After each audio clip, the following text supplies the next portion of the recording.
Yeah, I believe that there's a good work-life balance, work hard, play hard. So just a little bit of background on me. I got to test out Google Glass recently, which was pretty awesome. I love traveling, and I was actually lucky enough to be sent to Minnesota in October for the Grace Hopper celebration of women in computing. Did you go? Were you there? But you heard, it was incredible, I have to say, for me especially, because I am obviously a woman in IT, and there were over 4,000 people there. It was like 98% women, 2% men, and it was obviously completely opposite from the experience that I've had before at conferences. So it was pretty awesome. But that's part of the reason why I'm here today, is because I also did a research paper about 2 years ago on the lack of women in STEM in general. And then to be able to go to that conference and see so many women, over 4,000 people in this field, but also recognizing the fact that there needs to be more, is kind of what I want to talk about today. So basically, I want to go over some influential women that I wish I would have known about prior to going into IT. I want to touch on the current climate of women in IT, and then I want to talk about a specific nonprofit that I am a part of that is really important to me, called Women's Society of Cyber Jitsu. So first on the list, Ada Lovelace. I'm sure that this is a very familiar name, as it should be, because obviously the programming language Ada is named after her. But what I love about this woman is that she was pretty much a visionary back in the 1800s. So during that time, women were pretty much made, well, not made, but were viewed as, you know, mothers and caretakers. And her parents were very specifically, they encouraged her to pursue math and physics and science, which was rare for someone in the 1800s. She was so good that when she met Charles Babbage, who is obviously the creator of the first computer, the analytical engine, they got along so well that she was tasked to translate an Italian mathematician's notes in French on Babbage's computer into English. So she did that, but then she also had her own section of notes on top of it. And in her section of notes, section G, there's a very specific algorithm that she created that would work on Charles Babbage's analytical engine, which is why she's considered the world's first programmer. I think, and this is debatable too, biographers go back and forth, that maybe Charles Babbage was the one who created the first algorithm. I think it's Ada. But I think even more important, though, about her legacy is that she had the foresight to take it to another level. She knew that obviously the analytical engine is something that you use to compute numbers, and it's something that spits out math, because that was her background, that was Charles's background. But she's quoted as saying that this could be something more than just numbers, more than just computing, that it could be used to compose music, that it could be used to translate symbols into something, and it could be used to have numbers represent something more than just figures, which is exactly what we use computers for today. I mean, everything that we do on our phones, composers, you know, I mean, the movies, CGIs, it's permeated our society, and for her to have that foresight and that knowledge that it could be as big as it is in the 1800s, I think is really impressive. Next on my list is Rear Admiral Grace Hopper, obviously, the conference that I was just attended. She is definitely someone who I think is well known in general in the IT community, not only for her work in debugging, removing the moth from the computer, which was the original bug in the first place, but she developed the first compiler for programming languages. And where would we be without compilers today? Obviously, right? A piece of software that essentially talks to the computer, puts it into the machine language, and says, okay, this is a program that needs to run on this computer, make it happen. And she laughed about it. She, you know, basically said, oh, well, I created it because I was lazy, but where would we be today without this piece of software? And I think that her contribution is even, maybe not more important, but is equally as important as Ada's contribution. I feel like it's building off of Ada's work. One other thing is that obviously she was one of the first programmers for the Harvard MARC computer, which was used during wartime. Further, she she was actually named Computer Science Man of the Year by the Data Processing Management in 1969, which I think is pretty awesome because, again, women weren't really seen as being technical, as being, you know, strong in the hard sciences. The next person that I want to talk about is Katherine Johnson. Katherine Johnson, I actually didn't hear about her until I was at the conference, until I was at Grace Hopper conference. But this woman kind of blew my mind. So she was born in, I think, West Virginia. She had such a talent for math that she excelled, skipped grades in high school, and graduated high school at 14, and then graduated college at 18. I know what I was doing at 14, and I know what I was doing at 18, and there's no, I mean, like, it blew my mind when I heard this. But I also think it's worth noting that she got to NASA, that's where she worked, she got to NASA because she had a professor that had an interest in her. And he, from the beginning, says, okay, look, I know you're going to be an incredible research mathematician. I'm going to make sure that you have the tools to make that happen. And her first question was, well, how am I going to get a job? And he's like, well, that's going to be up to you. But he gave her the support she needed, the education, the training. And when she got to NASA, she was basically NASA's computer. She was the one that was programming flight plans for the astronauts. So in 1961, she actually calculated the trajectory of Alan Shepard's first space flight. That's the first American in space. Stuff that computers do now, right? So this one is incredible. And when NASA actually started using computers, they grabbed her and said, okay, look, we calculated this flight plan. Can you make sure that the computations the computer gave us are correct? So she was like the backup computer on top of it. Pretty incredible. The last person that I would like to talk about is Hedy Lamarr. And if anyone is familiar with movies, then you know she's a pretty famous actress, obviously. But her contribution to the IT world is pretty incredible. She was basically an autodidact, so she taught herself about math, about physics, about the way signals worked. She befriended someone named George Antheil. So George Antheil is credited with creating the first player piano, right? So this is, if you think about it, it's a program, it's a computer, it's a piano that runs on a loop that's given an algorithm, you know, to run for a certain amount of time. So Hedy was married to someone in the military, and she would listen in on some of the meetings that they had, and what was going on was the torpedo signals, the enemy, they didn't want the enemy to intercept these signals. So Hedy hits up George and is basically like, hey, I think I have a great idea about how to stop the enemy from intercepting these signals. If we can signal hop, then they won't be able to catch up with the torpedo, the signal that the torpedo is giving. So George is like, okay, great, I have this automated, you know, I have history in automation. We can make this work.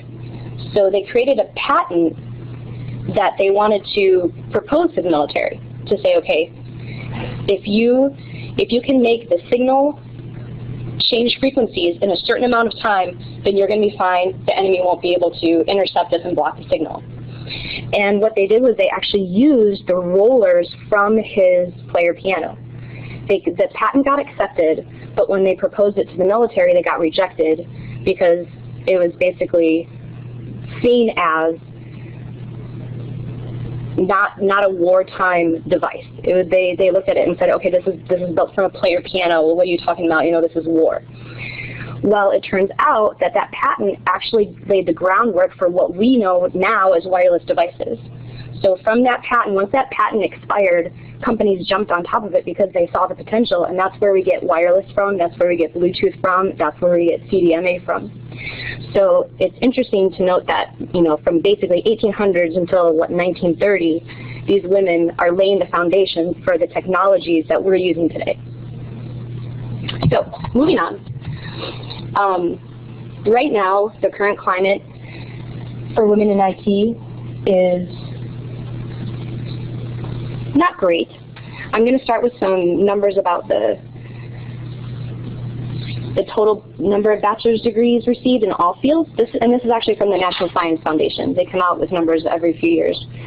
So The total is about 1.6 million. Specifically in science and engineering, we have about 500,000. And then non-science and engineering, we have about 1.1 million. If you break it down, specifically look at science and engineering and only look at gender, women are actually receiving more degrees in science and engineering than men are. So we're more than 50%. The difference is only about $3 grand. But if you look specifically at computer science, the numbers are completely ridiculous. I mean, we have females receiving 7,306 and males receiving 32,801. That's quadruple the number of degrees that females are receiving. And I'm not saying that I have all the answers. I think that the numbers are unacceptable at this point. We're in 2014 now, and I think that obviously this is an issue. It's been an issue since, what, the 80s, when women were originally skyrocketing in computer science, and now we've consistently declined. This is from the Labor Board, and I want to give a picture of this because earlier in the keynote someone was saying that there is projected, I think, 14 million jobs projected by 2020. And this is the highest concentration of employment in computer and mathematical occupations from 2010. 801,000 people have been employed. That is 55% of the industry employment. And if you look at the numbers from 2012, this is from the National Committee for Women in Technology. We hold 57% of all professional jobs, but only 26% of the jobs in IT, and only 24% of the CIO positions at Fortune 100 companies. I think it's pretty unacceptable, and I think that there's many issues to the problem, but based on the women that I talked to at the conference, and also based on my research from that STEM paper, I feel like there's two huge issues. And I think the two top issues are that there's a lack of visible female role models and something called stereotype threat. I don't think that it's not that we don't have enough role models. I think that is definitely the case. But I don't necessarily think that they're visible to young women and even women in high school and college. I mean, like I said, I'd never really heard about these 4 women until I really got into this field. And I think it's really important that we give them exposure and talk about them as often as possible, because they really they laid the groundwork and the framework for the technologies that we're using today. So I just Googled women in IT, and these are some top headlines that came up. And I feel like this is definitely part of a real world problem. So right off the bat, we're seeing women-led startups in 2013, showing that New York's tech scene isn't just a boys' club. Tech needs more female role models. Code.org founder on the real reason there aren't more women in tech. And he actually made a good point in that article. He said that he thinks that women need to be exposed earlier to computer courses, which is another thing that was brought up earlier in the keynote about how computer science and computer classes aren't necessarily required unless you're specifically getting a degree or engineering or math. And this headline kind of blew my mind. It's a whopping 33%. That's 1 in 3. That's 1 in 3 people. So 1 in 3 people at the Python conference are women. And I think that's good. I think we should celebrate that, because 10 years ago that probably wasn't the case. But I feel like that number is still incredibly low, and it could be much better. And I'd like to see something 50% maybe next year for PyCon. But I think that another issue that kind of piggybacks on top of this is stereotype threat. So the definition is the fear of confirming a negative stereotype of one's group. And obviously, we hear it even in just joking around. I'm going to show you a cartoon that I think just nails it. I love this. So you have girls are bad at math, boys aren't creative, you come from a poor neighborhood, you can't score high in math because you're white. All these different things that we say and we kind of laugh about. But there are 2 studies that that I read about that really kind of brought this into the real world. There was a study done at the University of Massachusetts in 2008. And what they did was they took 72 undergraduate female students, and they partnered them, they split them up into two groups. One group was given a female role model, and then the other group was given a male role model. Both of the role models had the exact same t-shirt on, and it said E equals MC squared. And when they were interacting with the women, they kept saying, oh, well, the female undergraduates were told that their role models were math majors. So the math majors had to go around when they were interacting with the girls and talk about math, how fun math is, how awesome math is, you know, stuff like that. And so once they had established a relationship, then the undergraduates were given a series of tests. The undergraduates thought that those tests were to help the senior thesis for these two role models, but the truth was the tests were actually testing what happens when you have a female working with females and when you have a male working with females, and they're both basically saying that I'm good at math, you know, math is exciting. And the results that came out of that was the females that were with the female mentor actually scored better and tried harder on all of the math tests than the group of females who had the male role model. So I don't know, I don't know what that means exactly, but I think that it's worth noting, and I think it's worth thinking about, because there was another study done at Stanford.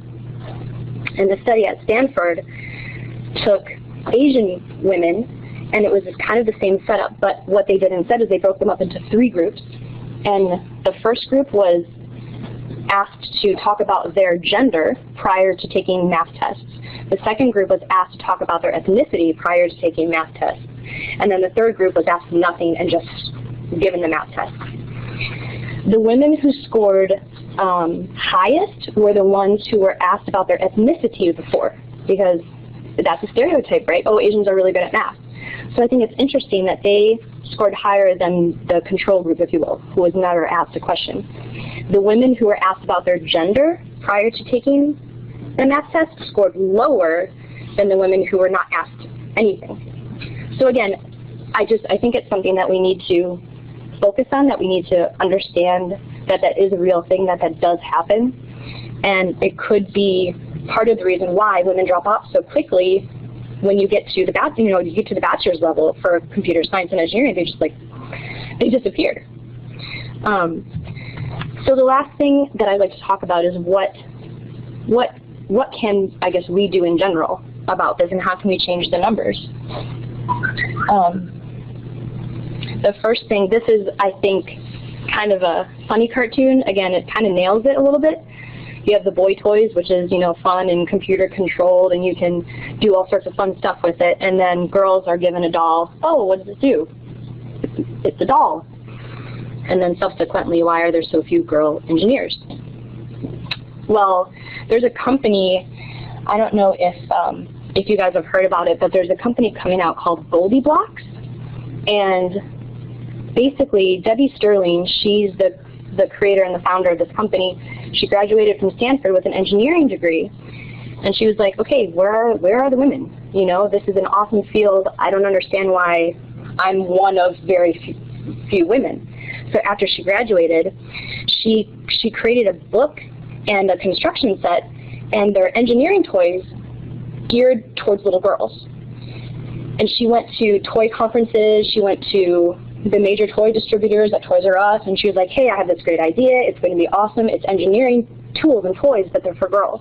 And she got told, no, it's just a fad, it'll never sell. So she turned to Kickstarter, and she gave herself 30 days to raise $150,000 to push this product independently. She made the money in 5 days. So I feel like not only is that sort of a disconnect maybe between what's going on with advertising and what's going on with the real world, but I also think that it's incredible that she had so much support in such a small amount of time. So I want to show you a video, because I think that I think it nails it actually. It's 2 minutes long, but you'll see the products throughout the video. Let's hope the link works. Oh. It is YouTube. Maybe.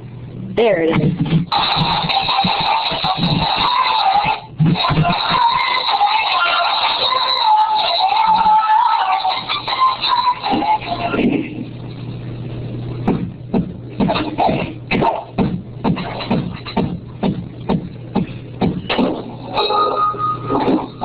And you can see, like right there, those are the blocks that are the toys on her device.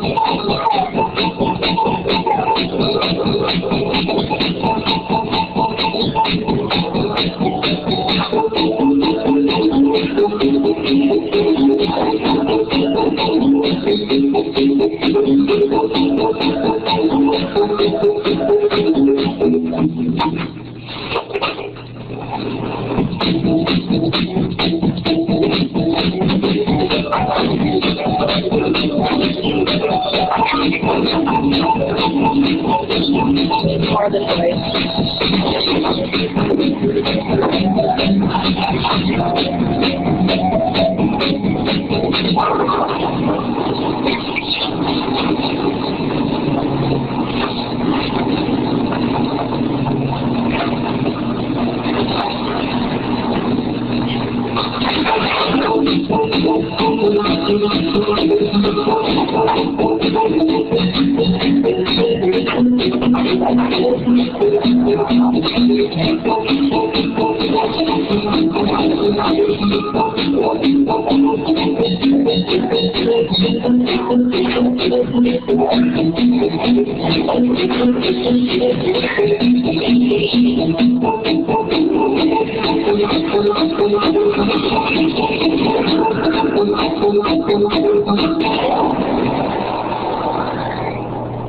So that's the actual product, and she built the prototype. Oh, that's right. I mean, it's great, right? I think it totally nails it, and that yes, engineering can be fun and should be promoted as fun. And she, oh, I lost the PowerPoint. She actually built the prototype just from some scraps and stuff that she found at like Home Depot. So for her to go from that to now, you know, it's actually going to be sold in Toys R Us now. So it comes, you know, full circle.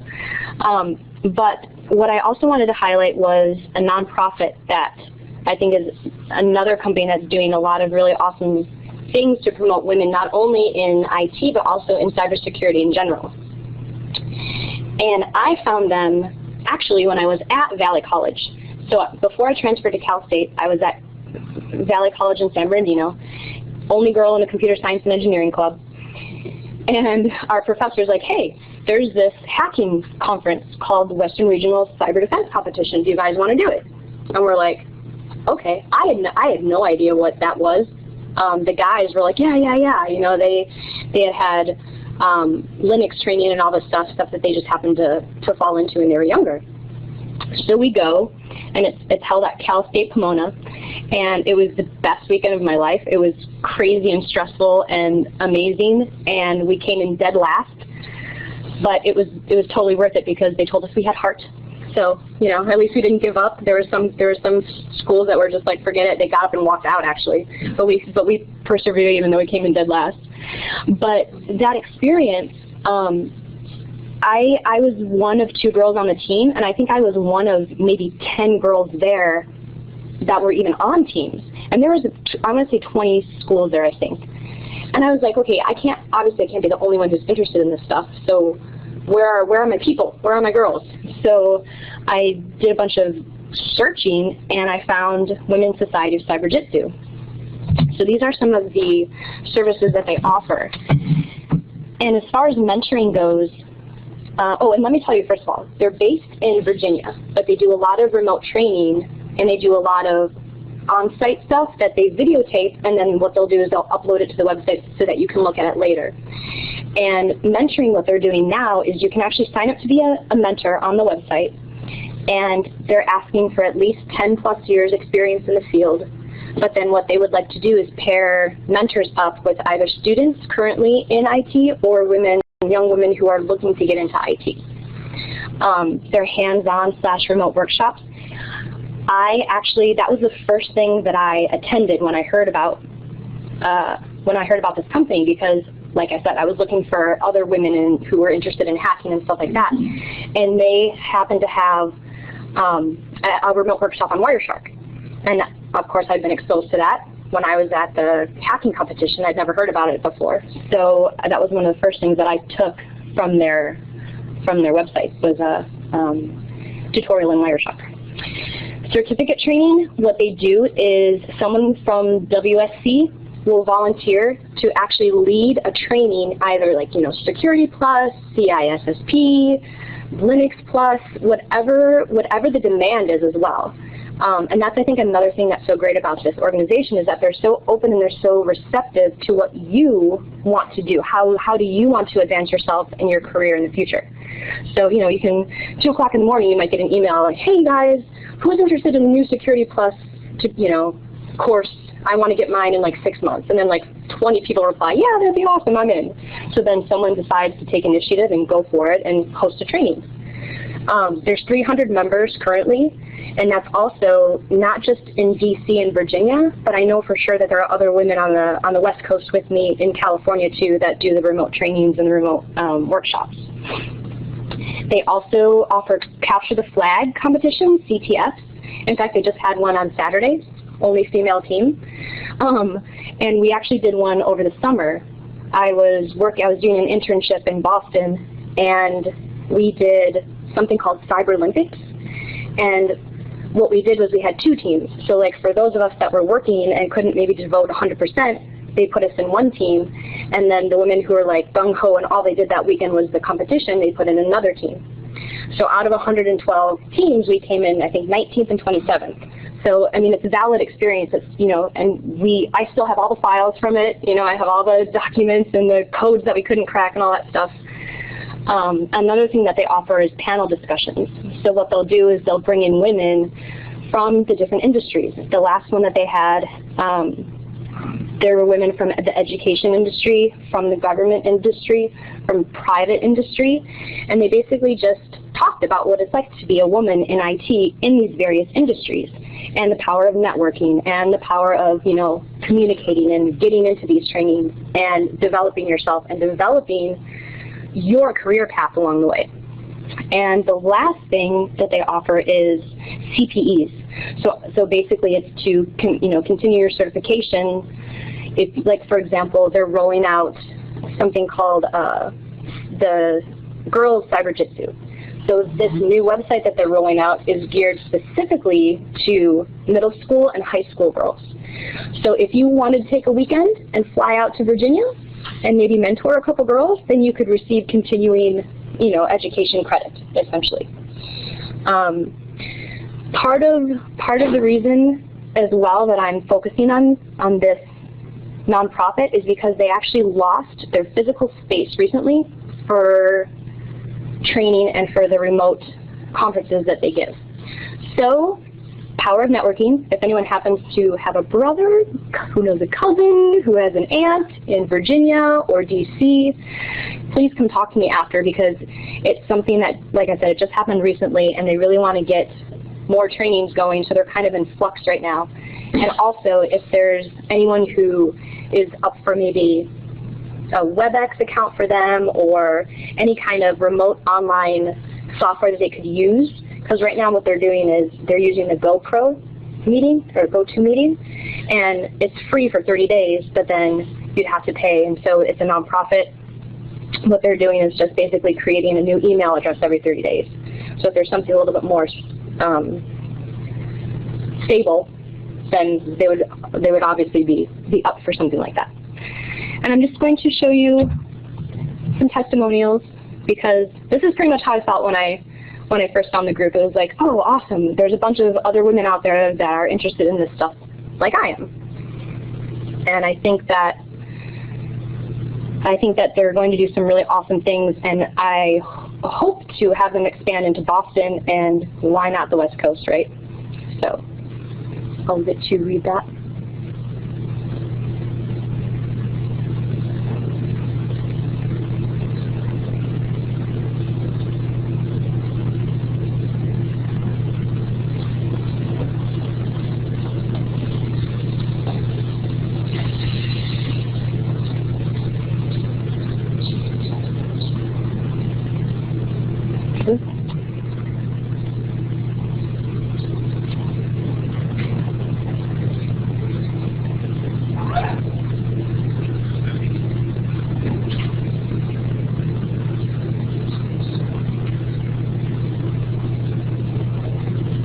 but that's pretty much it for me. I appreciate your time, and if you have any questions, and this is your daily dose of cuteness, Munchkin.